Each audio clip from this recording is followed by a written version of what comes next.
Howdy everyone, it's Reese, aka Bearman Prime, on this February the 1st. Happy February, everyone. Welcome back to my Read the Bible in a Year series. Thank you so much for joining me.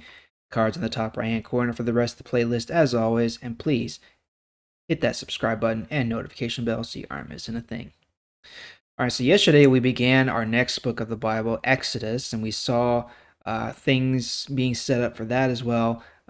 Several hundred years have passed since the end of Genesis.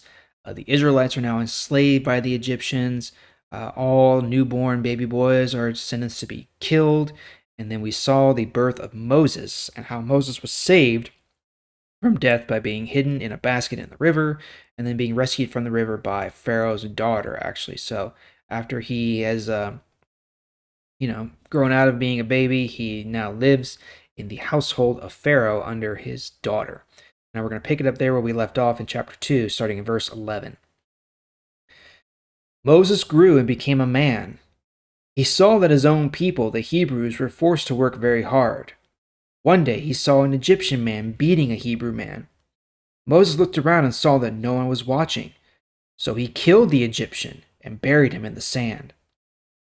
The next day Moses saw two Hebrew men fighting each other. He saw that one man was wrong and said to him, "Why are you hurting your neighbor?" The man answered, "Did anyone say you could be our ruler and judge? Tell me, will you kill me as you killed the Egyptian yesterday?" Then Moses was afraid. He thought to himself, "Now everyone knows what I did." Pharaoh heard about what Moses did, so he decided to kill him. But Moses ran away from Pharaoh and went to the land of Midian. Moses stopped near a well in Midian. There was a priest who had 7 daughters. These girls came to that well to get water for their father's sheep. They were trying to fill the water trough with water, but there were some shepherds there who chased the girls away and would not let them get water. So Moses helped the girls and gave water to their animals. Then they went back to their father Reuel. He asked them, "Why have you come home early today?" The girls answered, "These shepherds chased us away, but an Egyptian rescued us. He got water for us and gave it to our animals." So Reuel said to his daughters, "Where is this man? Why did you leave him? Go, invite him to eat with us." Moses was happy to stay with that man. Reuel let Moses marry his daughter Zipporah. Zipporah became pregnant and had a son. Moses named him Gershom because Moses was a stranger in a land that was not his own. Verse 23. A long time passed and that king of Egypt died. But the Israelites were still forced to work very hard. They cried for help, and God heard them. God heard their painful cries and remembered the agreement he made with Abraham, Isaac, and Jacob. God saw the troubles of the Israelites, and he knew that he would soon help them.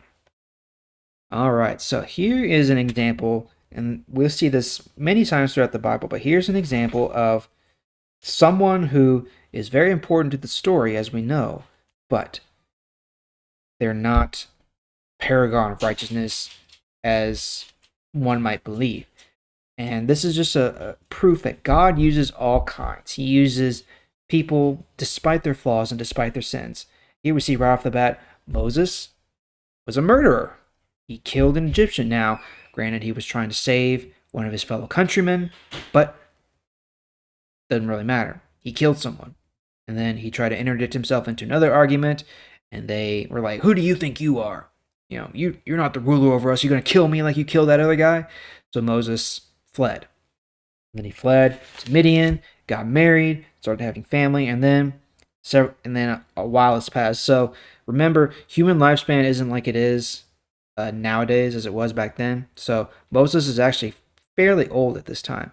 So from the time he's born to the time he flees to Midian is about 40 years. And then from that time until the time of he returns to Egypt, I believe, is about another 40 years. So he's getting pretty old in our terms, but he lives to be about 120 years old, roughly, I think. So anyway, so we see God has heard the cries of Israel, and he's going to do his great wonders and his great plan here. But we're going to pick it up there tomorrow. Thank you again for joining me. Sure do appreciate it. See y'all tomorrow.